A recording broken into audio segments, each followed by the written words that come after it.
dan saya buka PowerPoint-nya sebentar. Saya share screen dulu. Baik. Semoga bisa terlihat di layar komputer Anda. Terlihat, Pak. Baik. Oke. Saya buka dulu. Bismillahirrahmanirrahim. Assalamualaikum warahmatullahi wabarakatuh. Selamat sore semuanya. Waalaikumsalam warahmatullahi wabarakatuh. Semoga Anda dalam kondisi sehat selalu. Sebelumnya saya mohon maaf kalau misalkan nanti ketika penyampaian tiba-tiba saya batuk atau suara saya jadi serak gitu ya. Karena ini sekarang posisi lagi flu, badan lagi kurang enak gitu ya.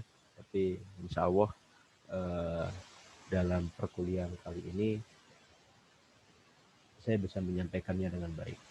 Baik, ini adalah pertemuan kita yang ke-5 seharusnya, kalau saya nggak salah ingat. Kemarin di pertemuan ke-4 itu ada tugas yang harus Anda kerjakan, jadi ini pertemuan ke-5. Hari ini kita akan membahas topik tentang dasar sistem operasi. Jadi kalau di pertemuan sebelumnya kita masih bahas tentang materi-materi apa ya istilahnya prerequisite gitu ya. Jadi materi penunjang yang masih belum masuk ke materi inti di mata kuliah ini. Nah, pada pertemuan kita kali ini kita akan mulai masuk di di materi inti dari mata kuliah kita, yaitu tentang operating system itu sendiri. Nah, dimulai dari materi pada sore hari ini yaitu tentang dasar sistem operasi. Di pertemuan kali ini diharapkan nantinya setelah Anda sudah mengikuti materi kali ini, Anda sudah punya bayangan sebenarnya peran dan fungsi operating system dalam sistem komputer itu, posisi operating system atau peranannya di sebelah mana sih? Gitu. Itu harapannya. Jadi sehingga nanti ketika Anda sudah selesai pertemuan kali ini, Anda sudah punya bayangan tentang hal itu. Nah, pertama dimulai dari pertanyaan ini. Mengapa sih kok kita perlu untuk belajar sistem operasi? Ya. Operating system itu kan hal yang kita lihat tiap hari, Pak. Artinya kalau saya buka laptop, ya yang saya gunakan setiap hari itu ya operating system. Lalu kenapa kita harus belajar operating system sendiri gitu ya? Itu sama halnya pertanyaan saya dulu ketika saya masih SD. Saya ingat betul, saya sempat nanya itu ke guru saya, mengapa sih kok kita perlu belajar bahasa Indonesia? Padahal bahasa Indonesia kan ya kita gunakan tiap hari. Saya bisa bahasa Indonesia, kenapa harus belajar bahasa Indonesia lagi gitu kan? Kalau belajar bahasa Inggris mungkin ya oke lah, karena saya belum mahir-mahir amat bahasa Inggris. Tapi kalau bahasa Indonesia, mulai dari kecil ya saya bisa berbahasa Indonesia. Kenapa kita harus belajar bahasa Indonesia? Kurang lebih pertanyaan itu mungkin ada di benak Anda saat ini. Kenapa kita capek-capek belajar operating system? Toh saya juga tanpa belajar operating system, saya menggunakan komputer ya fine-fine aja gitu kan. Saya punya smartphone saya juga punya operating system yang pakai Android ya Android, yang pakai iPhone mungkin iOS gitu ya. Fine-fine aja gitu ya. Kenapa kita perlu belajar operating system? Oke. Sebelum saya jawab pertanyaan itu, Anda perlu tahu dulu perbandingan sistem dahulu dengan sekarang ya. Jadi komputer zaman dahulu itu bentuknya itu, kalau zaman dulu komputer utama itu adalah mainframe ya. Kalau sekarang komputer utama itu merupakan kumpulan komputer dalam suatu jaringan atau yang biasa dikenal dengan istilah workstation. Kalau dulu memori itu ya hitungannya hanya kilo ya, kilobytes, terutama ini ya main memory ya, RAM. Kalau dulu RAM itu ya ukurannya hanya beberapa kilobytes saja. sekarang sudah masuk ke ranah gigabytes. Hard disk itu kalau dulu itu masih megabytes, tapi sekarang sudah bukan lagi ratus gigabytes ya. Nah, kalau Anda lihat slide ini itu saya buat sekitar tahun 2013 atau 2014, saya agak lupa. Pada waktu itu belum ada ukuran hard disk itu yang tera, itu belum ada. Rata-rata itu masih ratusan giga, masih 100 giga, 500 giga gitu. Tidak ada yang sampai tera. Sekarang hard disk sudah tera ukurannya. Peraga ini adalah user interface ya. User interface. Kalau zaman saya dulu ketika saya belajar komputer pertama kali, saya ingat betul, saya pertama kali berkenalan dengan komputer itu ketika saya masih SD. SD kelas 6 tepatnya. SD kelas 6 ada ekstrakurikuler komputer pada waktu itu, dan komputer di zaman saya SD dulu jangan Anda bayangkan seperti komputer sekarang gitu ya. Komputernya kayak komputer kasir gitu. Jadi CPU-nya di bawah, kemudian dia di atasnya CPU itu ditaruh monitor yang monitornya ukurannya mungkin ya kecil gitu ya. Mungkin hanya sekitar 7 atau 9 inci. Dan itu pun juga tidak ada tampilan GUI seperti sekarang gitu ya. Buru-buru uh, ada MOS di sana gitu ya. Karena saya baru tahu benda yang dinamakan MOS itu ketika SMP, ketika saya dibelikan komputer oleh ayah saya. Waktu SD itu ya komputernya nggak ada MOS-nya, jadi ya hanya keyboard gitu aja. Keyboard, CPU, dan monitor.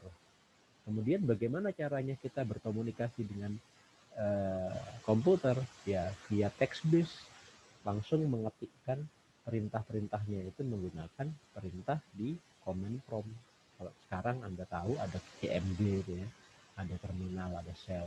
Ya udah mengetikkan perintah-perintahnya lewat sana. Nah, sekarang sudah menggunakan GUI rata-rata, graphical user interface. Arsitekturnya juga seperti itu. Kalau dulu arsitekturnya itu beraneka ragam, arsitektur komputer itu. Tapi kalau sekarang ada beberapa arsitektur yang dominan ya. Kemudian operating system, kalau dulu karena arsitekturnya itu beragam, maka setiap arsitektur komputer punya operating system sendiri-sendiri. Jadi bisa Anda bayangkan dulu itu kalau misalkan kita mau bekerja dengan komputer, kita harus tahu dulu ini komputer yang ngebikin siapa, vendornya siapa, dan saya harus berinteraksinya dengan cara seperti ini gitu ya. Karena beda vendor pembuat komputer, operating system yang dipakai itu beda-beda. Jadi orang zaman dulu itu ketika dia ingin berinteraksi dengan komputer, ya dia harus menghafalkan banyak sekali perintah-perintah.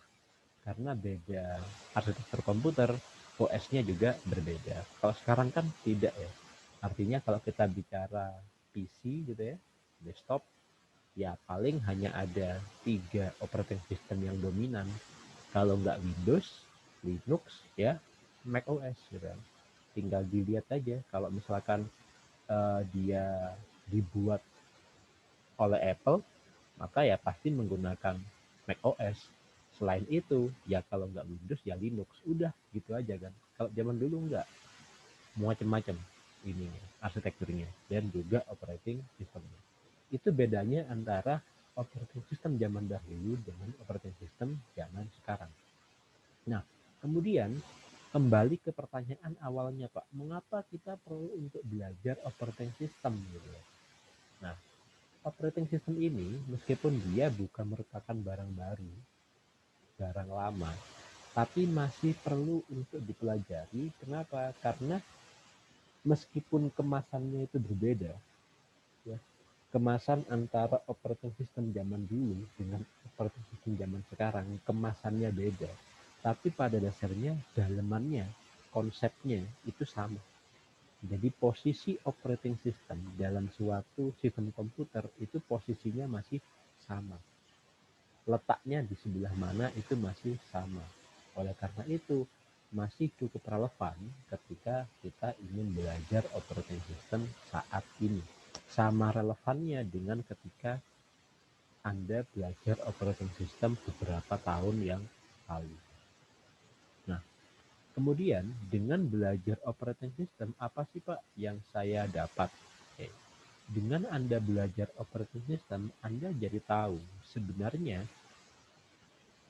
karakteristik komputer itu seperti apa. Ya hampir sama kayak gini lah. Kalau kata pepatah itu kan tak kenal maka tak sayang gitu ya. Artinya ketika Anda ingin berinteraksi dengan komputer, Anda harus paham dulu bagaimana sih cara kerja komputer, bagaimana komputer itu eh, mengeksekusi perintah-perintah yang Anda kirimkan, sehingga Anda itu jadi orang yang ketika berhadapan dengan komputer itu lebih bijak gitu. Pun demikian ketika Anda nantinya bekerja sebagai seorang software developer misalkan, atau sebagai eh, administrator jaringan misalkan. Anda jadi paham, ini komputer saya menolak perintah saya. Jadi ketika Anda menjadi software developer, Anda buat program, buat aplikasi, mengapa ya kok aplikasi saya itu ketika dijalankan kok dia tiba-tiba crash, tiba-tiba ngehang. Oh, karena mungkin ada masalah di sebelah sininya. Anda tahu hal itu, kenapa? Karena Anda paham karakteristik operasi itu sendiri. Pun demikian ketika ada masalah dengan jaringan misalkan, Anda jadi paham, oh permasalahannya itu seperti ini. Jadi wajar ketika jaringannya jadi bermasalah. Seperti itu. Karena ketika kita belajar operating system, pada dasarnya kita kayak belajar psikologi gitu. Jadi misalkan gini, kalau misalkan kita asumsikan komputer itu sebagai suatu badan gitu ya, badan fisik manusia, maka belajar operating system itu kayak belajar psikologisnya manusia gitu. Jadi ketika kita berbicara dengan manusia, kalau misalkan saya paham secara psikologis orang yang saya ajak ngobrol itu kayak gimana, maka saya bisa menempatkan diri jadinya kan. Jadi lebih efektif. Pun sama seperti ketika Anda paham tentang cara kerja operating system di komputer Anda. Contoh paling gampang lah yang paling sering Anda lakukan. Ketika misalkan komputer Anda mengalami eh, masalah gitu ya. Jadi komputer Anda tiba-tiba kok lemot gitu ya. Bagi pengguna Windows mungkin nggak asing ketika Anda tiba-tiba di desktop Anda klik kanan tekan refresh. Klik kanan tekan refresh. Itu Anda lakukan berkali-kali. Harapannya apa? Supaya komputer Anda jadi sehat lagi gitu ya, tidak lemot lagi. Itu adalah sebenarnya langkah yang keliru. Nah, mengapa kok itu lazim dilakukan? Ya karena orang nggak paham tentang gimana cara kerja Windows, dan orang nggak paham sebenarnya perintah refresh itu untuk apa. Perintah refresh itu pada dasarnya adalah yang di refresh itu hanya tampilan desktopnya saja. Jadi ketika misalkan Anda eh, apa ingin tampilan desktopnya itu kembali segar gitu ya, itu Anda bisa menekan tombol refresh. Tapi sebenarnya itu tidak berpengaruh terhadap kinerja komputer Anda yang ada di back end. Nah, kalau misalkan orang yang paham, dia tidak akan melakukan itu. Kenapa? Karena semakin saya klik tombol refresh berulang kali, artinya saya semakin menjejali komputer saya dengan perintah-perintah baru. Orang udah lemot dikasih perintah-perintah baru ya makin lemot gitu ya. Nah, itu adalah eh, contoh sederhana ketika kita berinteraksi dengan komputer tapi tidak paham tentang prinsip cara kerja komputer kita atau operating system yang digunakan. Contoh-contoh yang lain sangat amat banyak sekali. Nanti dari di perkuliahan kita nanti Anda akan banyak sekali menemukan ternyata ada hal-hal yang seringkali Anda lakukan, tapi sebenarnya itu salah gitu ya. Tanpa saya mengatakan itu salah, Anda akan sadar sendiri, iya sepertinya yang saya lakukan selama ini itu salah, karena nggak sesuai sama prinsip kerjanya sistem operasi. Seperti itu ya. Oke. Next. Ini adalah abstraksi dari komponen sistem komputer. Ya. Seperti yang kemarin sudah sempat kita bahas, jadi operating system itu lokasinya di mana sih? Operating system itu pada dasarnya dia merupakan penghubung. Jadi semacam kayak jembatan yang menghubungkan antara perangkat keras dengan aplikasi dan juga dengan user. Jadi operating system itu dia mengontrol seluruhnya. Jadi kalau misalkan di sini ada hardware, ada brainware, ada software, maka yang mengontrol seluruh komponen ini bisa berinteraksi dengan baik. Brainware bisa berkomunikasi dengan hardware, brainware bisa berkomunikasi dengan software, software bisa berkomunikasi dengan hardware. Ini semua dikontrol oleh operating system. Meskipun pada dasarnya operating system itu juga merupakan aplikasi. Jadi operating system itu merupakan aplikasi, tapi aplikasi yang bertugas untuk mengontrol seluruhnya. Ya, mengontrol seluruhnya. Itu posisi operating system dalam suatu sistem operasi. Ini bisa Anda baca, operating system dapat dikatakan merupakan sebuah perangkat lunak yang membungkus perangkat keras agar lebih mudah dimanfaatkan oleh para pengguna melalui program-program aplikasi yang ada. Oke. Secara lebih rinci, operating system didefinisikan sebagai sebuah program yang mengatur perangkat keras komputer dengan menyediakan landasan untuk aplikasi yang berada di atasnya, serta bertindak sebagai penghubung antara para pengguna dengan perangkat keras.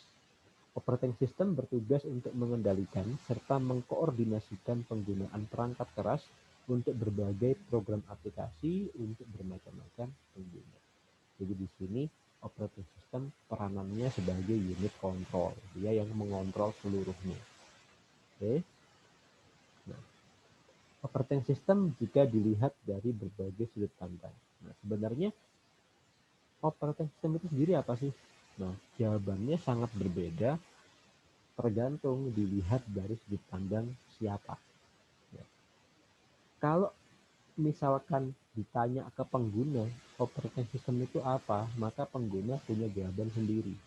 Kalau ditanya ke sistem komputer, jadi misalkan Anda bisa nanya ke hardware gitu ya, maka hardware akan punya jawaban sendiri. Pun demikian, kalau misalkan operating system itu bisa Anda tanya, sebenarnya kamu ini apa sih? Dia juga akan punya jawaban sendiri. Karena masing-masing jawaban itu sangat tergantung sama sudut pandangnya. Kalau misalkan kita tanya ke pengguna, ke user, sebenarnya operating system di mata pengguna itu dia itu apa? Operating system itu apa sih? Maka pengguna akan mengatakan operating system itu dipandang sebagai alat untuk mempermudah penggunaan komputer. Jadi operating system di mata pengguna itu hanya sebagai tools, hanya sebagai alat yang memudahkan mereka untuk menggunakan komputer. Sehingga user tidak lagi berurusan dengan arsitektur komputer. Mereka hanya sebatas menggunakan common language untuk meminta layanan dari operating system. Common language yang dimention dalam slide ini itu contohnya text-based shell, semacam kalau di Windows itu ada DOS, ya, ada command prompt, ada Unix. Kalau di GUI itu ya GUI, graphical user interface ya seperti sekarang kita pakai ini ya. Kalau misalkan kita bisa bertanya kepada sistem komputer, perangkat keras itu kita tanya gitu ya, sebenarnya operating system itu apa sih di mata kamu, maka dia akan mengatakan operating system dianggap sebagai alat yang menempatkan sumber daya secara efisien atau sebagai resource allocator. Jadi sebagai unit yang mengalokasikan resource. Jadi dia yang mengatur. Resource di sini apa? Resource di sini semua komponen perangkat keras itu merupakan resource. Memori, kemudian sistem bus, modul-modul I/O, prosesor, itu semuanya resource. Nah, operating system adalah orang atau unit yang bertugas untuk mengalokasikan sumber daya ini akan diberikan ke siapa. Oke. Operating system ialah manajer bagi sumber daya yang menangani konflik permintaan sumber daya secara efisien. Karena resource yang ada di komputer itu terbatas, ya, prosesor itu juga jumlahnya terbatas, memori juga kapasitasnya terbatas, maka operating system di sini yang bertugas untuk mengatur supaya apa? Resource yang terbatas ini bisa dimanfaatkan dengan sebaik-baiknya. Baik itu oleh brainware maupun juga oleh software. Gitu. Operating system juga mengatur eksekusi aplikasi dan operasi dari modul-modul input-output.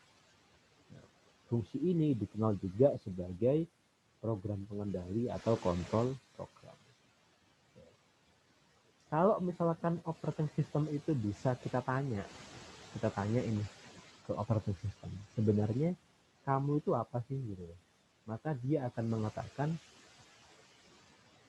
tujuan utama operating system atau tujuan utama saya adalah membuat komputer itu convenient to use, jadi lebih nyaman digunakan untuk menjalankan aplikasi dan menyelesaikan masalah pengguna. Udah. Jadi ketika ditanya kamu itu apa? Ya saya adalah merupakan suatu aplikasi, suatu perangkat lunak yang dibuat agar komputer itu lebih nyaman digunakan oleh pengguna. Jawabannya operating system hanya seperti itu saja.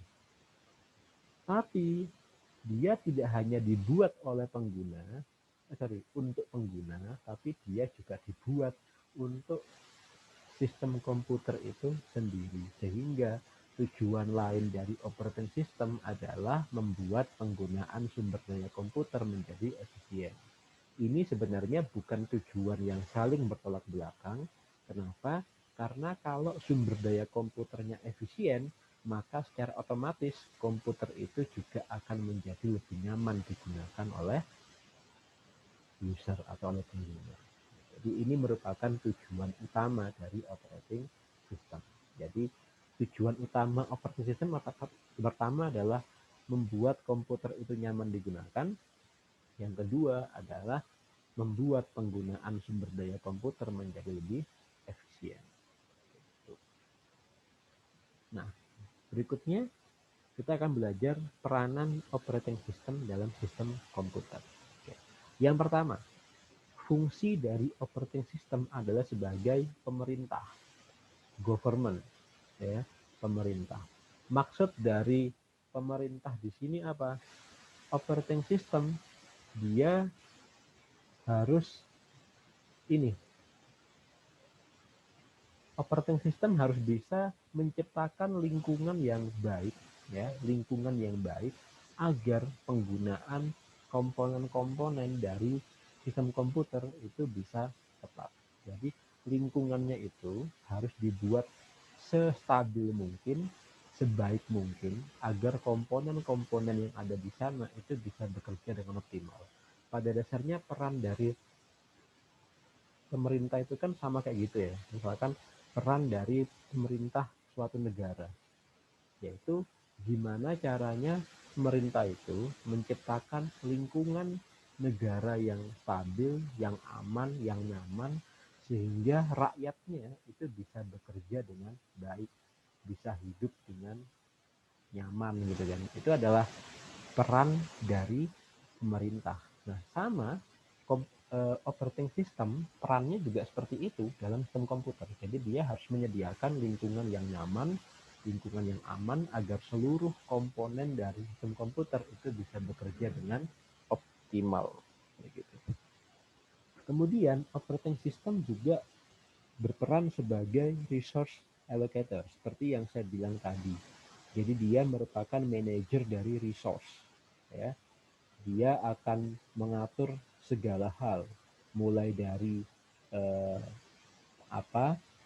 program mana yang harus dieksekusi oleh prosesor, kemudian prosesor itu boleh mengeksekusi program ini dalam durasi berapa lama, kemudian program ini harus disimpan di mana, resource apa yang diperlukan untuk menjalankan suatu program, itu semuanya ditangani oleh operating system.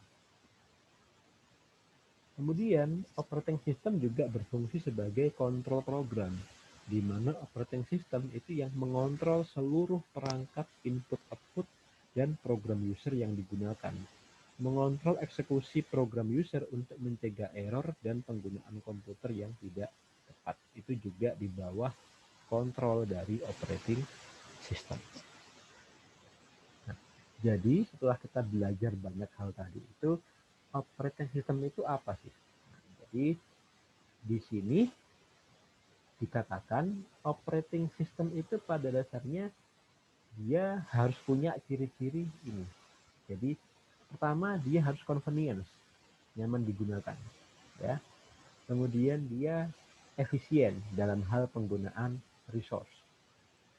Dia bisa berevolusi, ya, artinya mengalami perbaikan-perbaikan fungsi atau fasilitas. Nah, kemudian ini merupakan beberapa servis umum yang disediakan oleh sistem operasi. Pertama adalah program development. Jadi operating system itu menyediakan fasilitas untuk melakukan editing, editor, dan debugger. Jadi kalau misalkan Anda mau menciptakan suatu aplikasi, operating system itu harus bisa mendukung lingkungan itu. Kemudian operating system juga menyediakan pelayanan untuk kita bisa mengeksekusi suatu program. Kemudian operating system juga menyediakan pelayanan akses menuju ke peralatan input output, ya, yang dapat digunakan dalam berbagai kebutuhan. Kemudian operating system juga menyediakan kontrol terhadap akses file yang kita miliki di komputer kita. Jadi kita bisa mengatur penyimpanan filenya di mana, bisa mengakses filenya, bisa memodifikasi dan lain sebagainya. Kemudian kita operating system juga menyediakan layanan sistem akses untuk share dan public system. Operating system menyediakan grant access terhadap sistem yang sedang berjalan. Lalu operating system juga menyediakan deteksi error. Jadi ketika misalkan ada suatu kesalahan dalam sistem komputer kita, operating system akan bisa memberikan informasi yang bermasalah di komputer Anda itu sebelah sininya loh. Itu. Kemudian dia juga menyediakan service berakuntabilitas atau accounting. Jadi bisa dimonitor, misalkan kita bisa monitoring penggunaan prosesor, ya, penggunaan hard disk, penggunaan RAM, itu bisa di monitor menggunakan layanan yang disediakan oleh operating system. Oke. Ya, jadi itu adalah materi kita pada sore hari ini. Ya. Jadi saya harap setelah Anda mengikuti perkuliahan atau pertemuan kali ini, Anda sudah punya bayangan posisi operating system dalam sistem komputer itu ada di mana. Jadi operating system itu merupakan suatu unit yang mengelola seluruh komponen yang ada dalam suatu sistem komputer. Dia yang menjembatani antara brainware, software, dan hardware, sehingga seluruh komponen sistem komputer itu bisa berjalan dengan baik. Tujuan operating system itu adalah untuk membuat komputer itu nyaman digunakan dan juga untuk mengefisiensikan penggunaan resource yang ada pada komputer. Ya, itu adalah rangkuman dari penjelasan saya mulai dari awal tadi sampai sekarang. Oke, itu mungkin saya persilahkan kalau misalkan ada yang ingin ditanyakan, monggo. Kalau ada yang ditanyakan, bisa langsung di-unmute saja mikrofonnya dan bisa bertanya.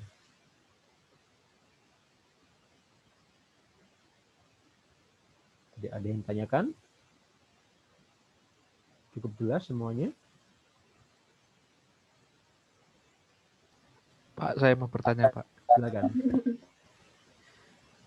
tentang tugas yang kemarin itu kan ada soal apakah brandware bisa digunakan apakah brandware itu bisa selain manusia? Itu apakah benar, Pak? Apakah kayak seperti AI gitu bisa mengakses komputer lain, Pak? Iya, iya betul. Jadi apakah brandware itu apakah hanya berupa manusia? Jadi kalau zaman dulu gitu ya. Jadi kalau misalkan kita flashback ke belakang, mengapa kok dinamakan brandware? Itu karena itu pada zaman dulu itu ya memang yang dinamakan brandware itu ya hanya manusia, artinya orang yang berakal gitu ya. Tapi kalau kita bicara kondisi saat ini, brandware itu bisa siapapun. Jadi user itu tidak harus berupa manusia, tapi user itu juga bisa berupa sistem lain yang mengontrol sistem komputer itu sendiri. Jadi misalkan saya punya sistem komputer ini dikontrol oleh sistem komputer lain. Maka sistem komputer lain ini akan menjadi brandware dari sistem komputer yang dikontrol tersebut. Begitu.